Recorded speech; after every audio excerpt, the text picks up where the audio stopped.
According to the Centers for Disease Control and Prevention, more than 1 in 4 U.S. adults, approximately 28.7%, report having some type of disability. Among these, 3.5 million Black women in the United States live with a disability. Upon my research for this specific topic, I found little to no coverage in the news media regarding Black disabled women. But what I did find are a lot of cases of ableism, where people talked about what disability should look like. You just asked me what? Where's my handicap sticker? First of all, why does it matter to you? I'm not being rude. It's a handicap sticker. First of all, you don't know what my disability is. An ableist mindset suggests that disability must be visible to be real or deserving of support. But really, invisible disability include autism, attention deficit hyperactive disorder, learning disabilities, anxiety disorders, chronic illness, post-traumatic stress disorders, depression, hearing loss, vision impairments, heart condition, cancer, memory loss, diabetes, cognitive disabilities, apraxia. Ableism is discrimination or prejudice against people with disabilities. Ableism shows up in many ways. Disability rights activist Nalan Morton goes into more detail of ableism in politics. I don't think people realize how politics is deeply tied to ableism. And this is what I mean. RFK Jr. claims that autistic children will never go on dates or pay taxes. Like I was saying, I don't think people realize how deeply tied politics is to ableism and how that connection impacts disabled people's lives. When RFK Jr. said that, not only is he wrong, but what he's saying is very dangerous. It pushed that rhetoric that disabled people, and especially autistic people, are not capable of being full members of society, and that echoes that eugenic thinking. This ties back to something I said in previous videos, that the assumption that disabled people are not capable of being in a relationship, they're not capable of being sexual, they're not capable of being just independent living people. And I want people to understand these assumptions and these biases and misconceptions about disabled people just don't come from thin air. It's come from what politicians says. It's come from the policy that they try to push or they try to undo. And it also comes from the system they try to uphold. And I want people to understand that this political action isn't just on paper. It isn't just on TV. It trickles down to how we're going to be treated when it comes to education, employment, and the healthcare field, just in our day-to-day lives. Politics is ableist when it refuses to see disabled people as full human beings. I recently sat down in an interview with disability rights advocate Heather Watts as she recounts how Black disabled women are portrayed in the media. To live a really comprehensive life that is not just a narrative filled with trauma, and showing up at, all the time for everyone else but ourselves. So to me, that's the story, really.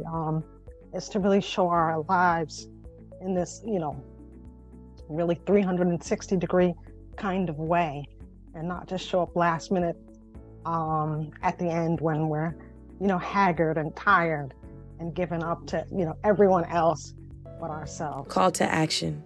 Black women disability rights are human rights. Next, we have activist Imani Jackson. 1 in 4 in the Black community have some type of disability, whether that's visible or invisible. Historically speaking, organizations and institutions have shown us that they want to identify with one thing and build power around that, build influence and access. And I get it, right? So this idea that you have disability rights, you have women's rights, you have LGBTQ rights, and those kind of different pockets are really building a strong narrative. But the thing that I find to be harmful is when we're not building in coalition. Because the reality is that you have people like myself who are Black, disabled, and women, and so many other things. And when you live at the intersections of all 3 of those, then you can't split your political and social dynamics between these different groups. It doesn't produce real results of freedom, and it doesn't produce real results of access to employment and other opportunities that you're looking for.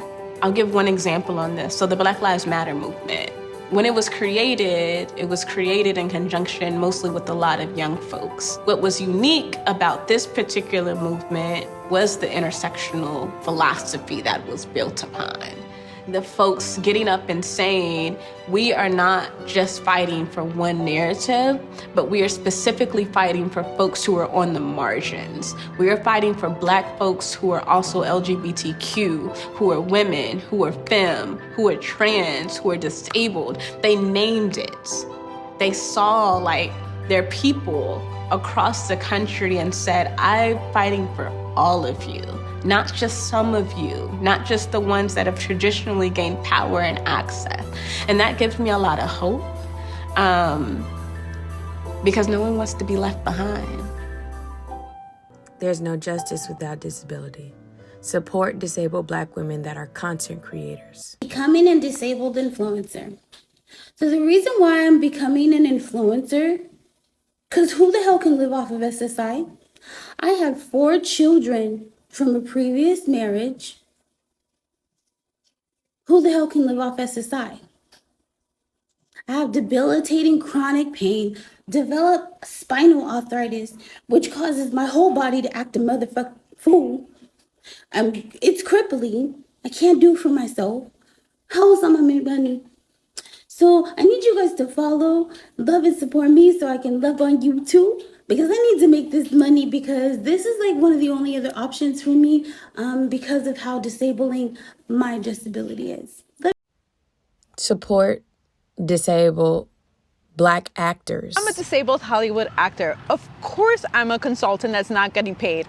I just don't want to get fired if I say no. I'm a disabled Hollywood actor. Of course, I don't get to ask for my green Skittles or my special water. I'm just happy to be cast at all. I'm a disabled Hollywood actress. Sometimes I don't want to talk about disability all the time. Damn it, I got a personality too. I want to be a Hot Ones. You got it. Got it. Go. I'm a disabled Hollywood actor. If a role calls for a wheelchair, I'm there no matter what. Me too. Me too.